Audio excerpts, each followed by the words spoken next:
I'm going to show you two mini projects. One is the raised storage floor and the other is a sleeping loft with a built-in bed frame.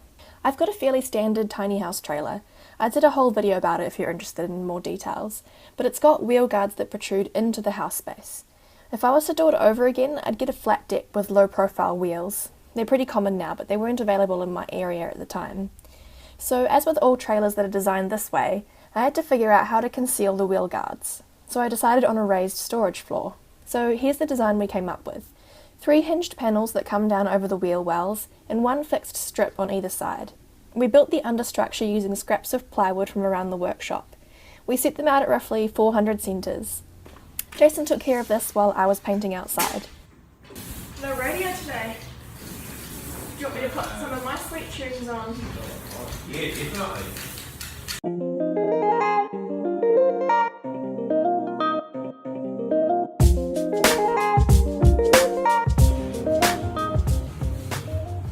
But those ones there are all going to be held straight up, being screwed into those things. This one here is... How are you fixing these again? Are you running a little thing down there? To run something here. The ones that can't be held up with anything are going to need the likes of that. Or just a rip bit of ply, but it's going to screw down and screw into.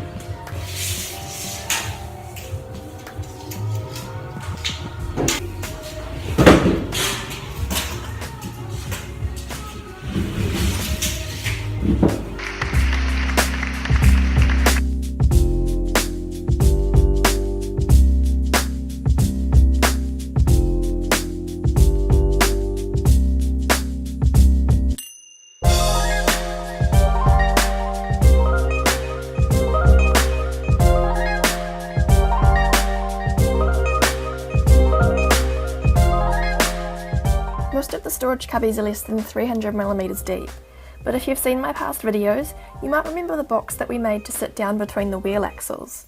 It's 520mm deep, totally big enough for a person to get into. Some serious storage. So now you can see how we intend to build the rest of the storage floor around it. Then I bought some full sheets of 18mm poplar plywood to use as the floor.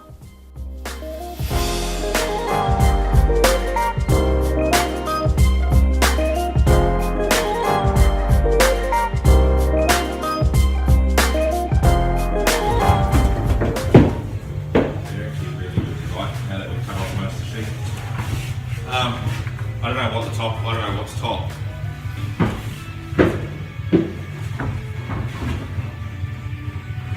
Okay. But this has a natural bow in it anyway, so this one may be better if it was flipped. 200 and what, bang on 200? Okay, on 190.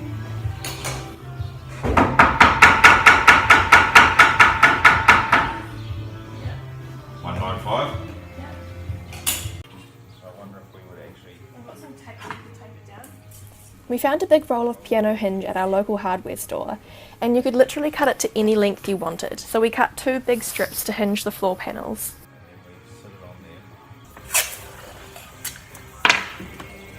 Okay, you're about 5mm in from the end?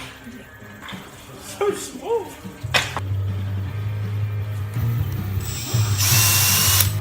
Wow, that was a big drill bit.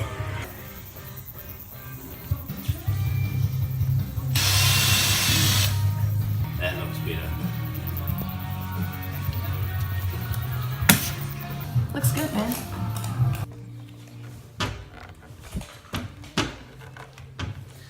I'm not fucking stepping on it.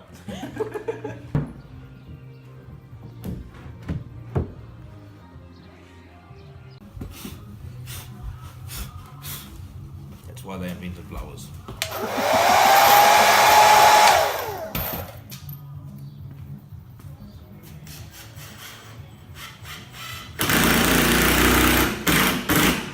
Go on, give it a little demo. Nice. Look at that. Just give that a bounce then.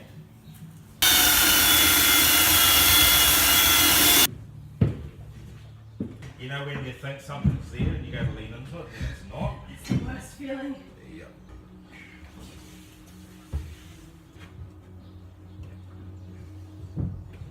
That goes to show that your kitchen cabinets are there. You're not planning on drawers at the centre of the kitchen? I haven't worked out the configuration. You've got to have a end board here anyway. Oh, because you mean the drawer will come out at that? Yeah, but if you had an end board running straight up, then your drawers could go inside there. Yeah. Should we give the video a bit of a... What? Do that one.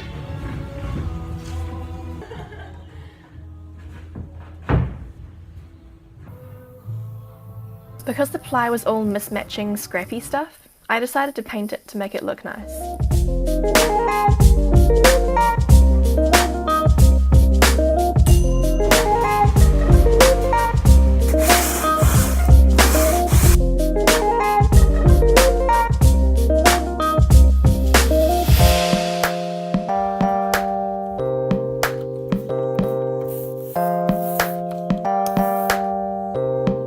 To finish the floor, I did 3 coats of Danish oil and it was ready to go.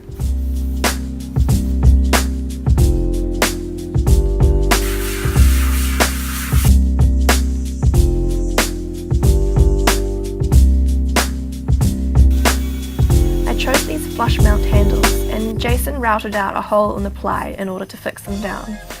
I'm planning to install gas struts as well to help lift as the panels are pretty heavy. You can see here that the 2 side strips are still missing. That's because we have to wait until the doors are installed before we can fix them down. So we've pre-cut them and we did a biscuit join in order to get the full length that we needed. I'll show you the window and door installation in another video, but I know you're going to want to see the finished storage floor, so...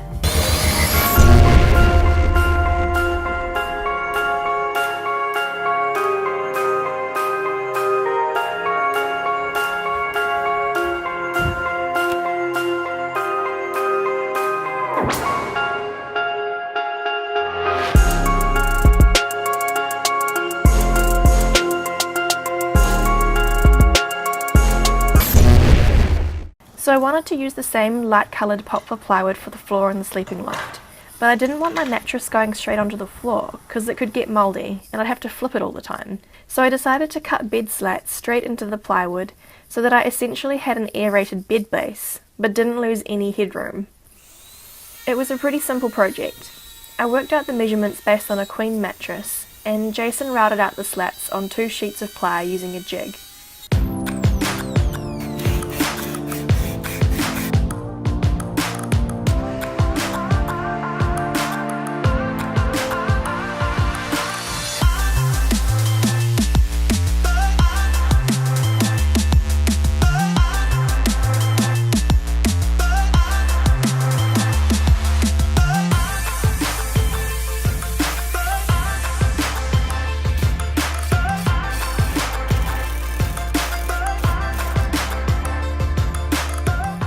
When I move in, I'll also run a bead of timber around the edge of the mattress to hold it into place.